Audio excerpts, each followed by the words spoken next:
Paschal Thoughts, Discourses on the Resurrection.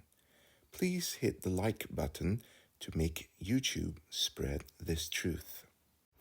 Discourse 9. Parallels between the bodily resurrection of Christ and our spiritual resurrection in order to rise again to grace.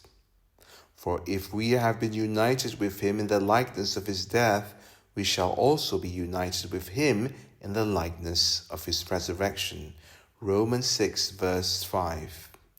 If by conforming ourselves to the death and passion of Christ, the apostle promises that we shall also share in his resurrection, I believe we can draw the following conclusion: that by imitating Christ also in his resurrection, we will enjoy its gifts, graces, and merits, and a true spiritual resurrection will be worked in us, one that leads to the sanctification of our souls. For it is a truth spoken by the Holy Spirit that he rose for our justification. Everything, says St. Augustine, that was accomplished on the cross of Christ, in the tomb, in the resurrection, and in the ascension into heaven, was truly done in such a way that not only were these events symbolic, but also they were meant to configure the Christian life lived here on earth. For it was said of the cross, those who belong to Jesus Christ have crucified the flesh with its passions and desires. Of the burial, we were buried with him by baptism into death. Of the resurrection, so that as Christ was raised from the dead by the glory of the Father, we too might walk in newness of life. Saint Bonaventure, in a sermon for this feast, wrote, "Behold, he is set for the fall and rising of many in Israel. This resurrection, if from the death of sin, must be made in imitation of Christ's resurrection." Those devout women who, grieving over the death and passion of the Redeemer, went to the tomb, were made worthy both of Christ's appearance and the joys of his resurrection, because more than all others they had sorrowed over his passion. We must also have this sorrow if we truly wish to rise from the death of sin to the life of grace. Cardinal Hugo, drawing on St. Gregory, says, "The women are the faithful souls who should offer to the Lord three ointments: the fragrance of virtues, the reputation of good works, and the sweetness of holy prayers." St. Anthony of Padua observed, "Christ appeared to the women as they were returning from the tomb, that is, as they were leaving the misery of death and reflecting on the tears of the above." St. Bonaventure pondered the etymology of the word tomb, monumentum. It is called that because it moves the mind, mentum, to memory of the dead. The tomb, which receives the dead, thus signifies the remembrance of sins and the state of a soul dead in sin, out of which, upon reflection, the soul must weep penitently. This is the true way to rise again, to weep even in the midst of the Alleluia and without ceasing for our sins, though already forgiven. What a singular privilege it was that Mary Magdalene, once a public sinner from whom the Lord had cast out 7 demons, was nevertheless the first to enjoy the vision of the risen Saviour. But do not be surprised. St. John says, "But Mary stood outside the tomb weeping, and as she wept, she stooped down and looked into the tomb." St. Anthony of Padua reflects, "Weeping, there is contrition; stooping, there is confession; looking, there is satisfaction." The word stood, stabat, is also significant. It indicates stability and perseverance in sorrow for sin and continual penance. Outside the tomb, if, as said earlier, the tomb signifies our sinful habits and vices, then to weep for them, to root them out of our souls, we must do so outside the tomb, that is, far from any occasion or temptation to sin. Paolo de Palacio noted that the risen Saviour allowed those devout women to touch him. They held his feet, but to Mary Magdalene he said, "Do not touch me." Why? He notes this happened when she was alone with him. Christ did not want to be touched by her alone and in private, warning us how unsafe private conversations can be between men and women. St. Thomas observed that the evangelist says, Peter and the other disciple came out of the tomb. He who wants to probe the mysteries of Christ must, in a way, come out of himself and out of carnal ways. We must not overlook the word truly. The Lord is truly risen. Even Satan disguises himself as an angel of light. The apostles themselves doubted, thinking it a ghost. The Lord's resurrection was true and real, says Salmeron, not imaginary.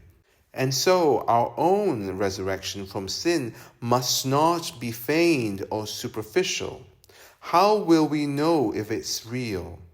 It will be true if it is preceded by a great earthquake of contrition, which terrifies the demons who are the guardians of sin. After saying he truly rose, the Gospel adds, he appeared to Simon. From this, Salmeron draws the lesson.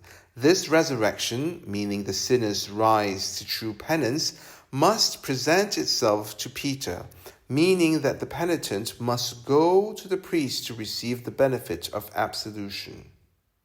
Christ rose quickly and early, as Salmeron noted. It was at dawn, at early morning, and very early, indicating how promptly we ought to begin walking the path of virtue.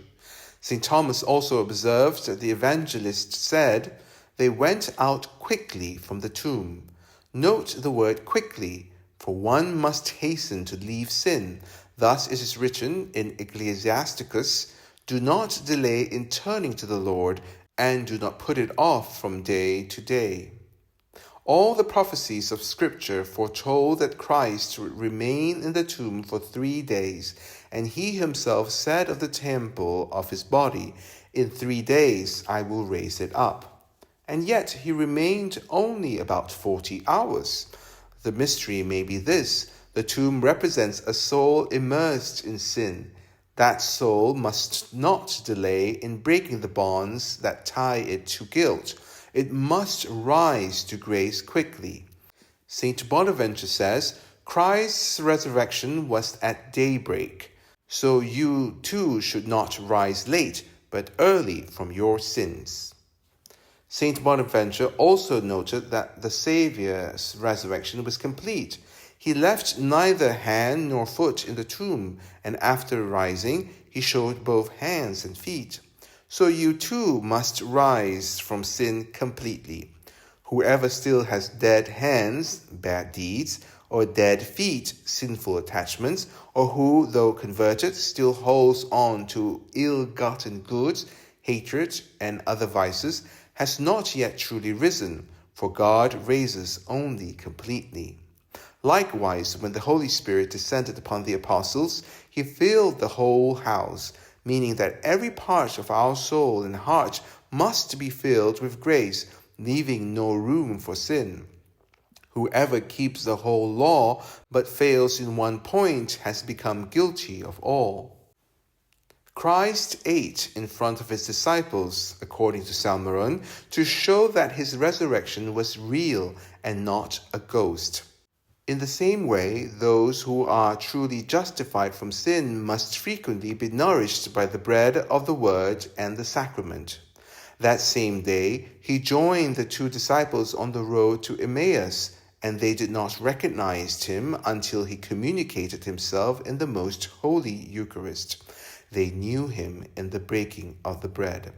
St. Augustine, quoted by Lucas Brugensis, commenting on the Gospel of Luke, says, he especially wished to commend to us the sacrament of the Eucharist, by which the eyes of the soul, more than those of the body, can be opened once all obstacles are removed.